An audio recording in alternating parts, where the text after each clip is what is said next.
Welcome back to Capitol Tonight. Yesterday, during another 7-hour budget hearing at the Capitol, state lawmakers heard testimony reacting to Governor Cuomo's plans to close or consolidate prisons. The idea has been met with pushback from many, including my next guest, who says the plan presents a clear and present danger to our prison system. He is Donn Rowe, the president of the New York State Corrections Officers Police Benevolent Association, or NYSCOBA. Welcome, Donn. Thanks for joining me today. Thank you for having us.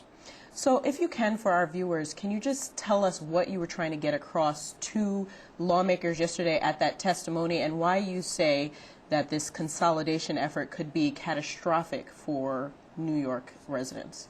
Well, as I stated in my testimony, last year we supported legislation and worked diligently to pass legislation for a clear report on the prison system and its population and how they're housed.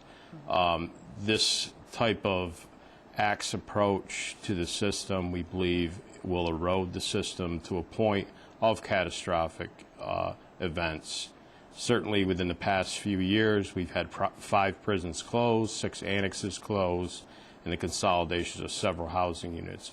We're reaching a point where we're warehousing inmates, and we believe any more of this warehousing would cause harm to the system itself and put our members and the inmates alike in clear and present danger. Can you be more specific? Do you think more fights will break out? Suicide rates? Where exactly will we see this?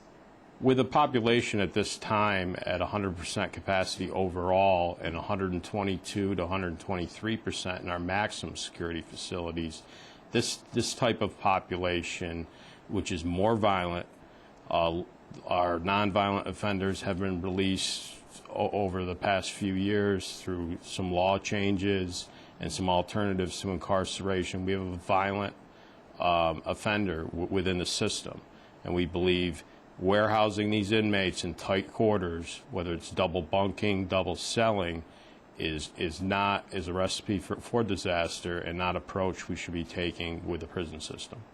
Now, I'm hearing different numbers. You're saying that our prisons are at 100% capacity, but the state is saying that there's, I believe, 3,500 excess beds. Why is there this discrepancy? Is it just, each side seeing what they want to see? As of prior to May of 2009, our numbers were reported exactly the same. Docs and ourselves, we use their reports. They use general confinement beds. An inmate must have a general confinement bed. After my budget testimony in 2009, docs ceased the practice of reporting capacity as far as a general confinement bed for each inmate. They include cells such as disciplinary housing units, beds in infirmaries, inmates who are out to hospitals or courts. They count their beds as being empty.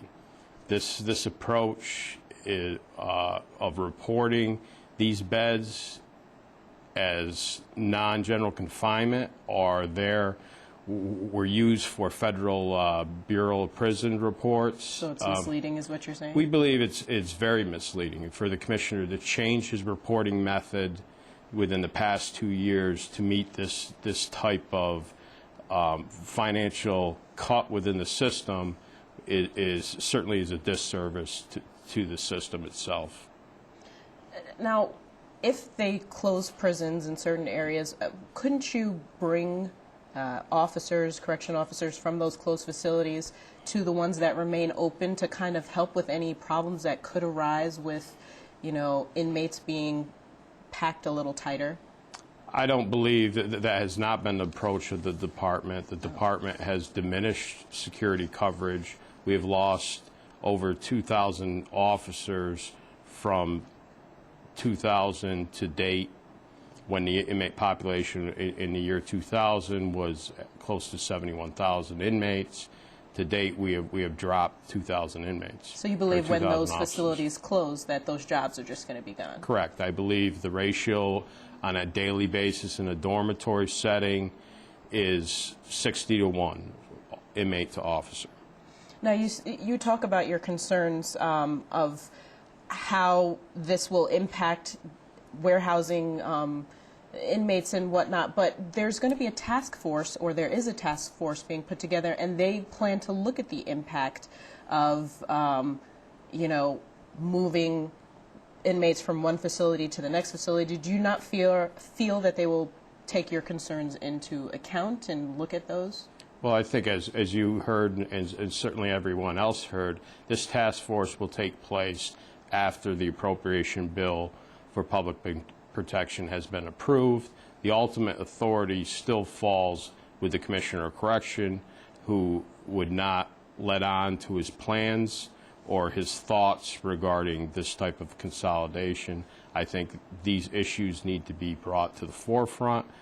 Specifics need to be talked about, where these inmates would go, what areas they would cut, and how we will house these inmates. And that task force is also non-binding, which is what you were alluding to, that when they come up with recommendations, the state or the Department of Corrections doesn't actually have to follow it. Like you said, it will eventually be up to the Department of Corrections to make that decision. And why would that be a problem?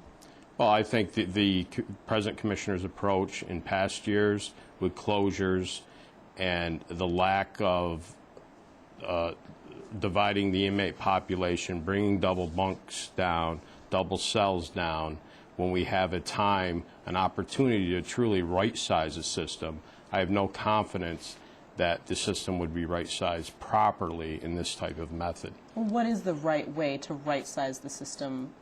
Again, I believe we supported legislation in both houses last year. It was supported by Republicans and Democrats alike.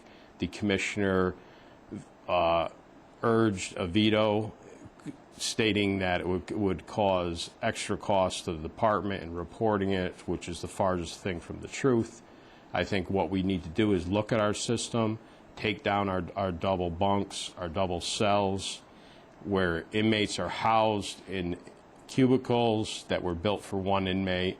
There's two inmates, where cells that were built for one inmate, where two inmates are housed, and then right-size our system. You know, you are one of many groups that are will be impacted greatly by the budget. This consolidation is supposed to bring savings to the state and reform how things are done. Can the state find savings without doing this? What's the alternative? As we have in the past, and through Assembly task force and Senate hearings, we have brought to the forefront the bloated administration in docks.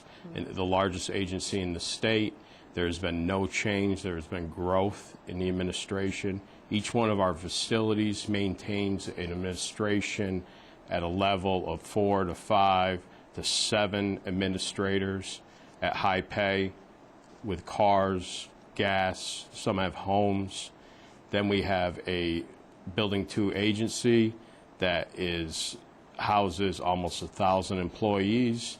Certainly some of the administrators there are not needed if we're going to maintain these levels at the facility, or cut the facility levels and maintain the agency level. So what are your thoughts then on Governor Cuomo's plans to consolidate the Department of Corrections with the Division of Parole? That could be a way to kind of get rid of bloated administration, as you say. Well, I think with the savings that are shown in the budget, in DOC's budget of $5 million as far as administrative costs, I believe that is just solely due to the combination of the two agencies. As far as our position on combining parole and DOCS, I believe DOCS has a clear mission for the custody and control of incarcerated individuals. I don't believe we're in the business of parole. I believe parole should remain where it is. Okay, we don't have that much time left, but I just want to know, where do you plan to move from here to try and keep getting your message out and, maybe hopefully get a victory on your end?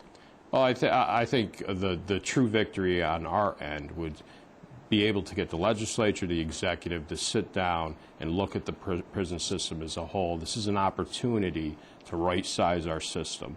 Our system houses more than the general public doesn't know.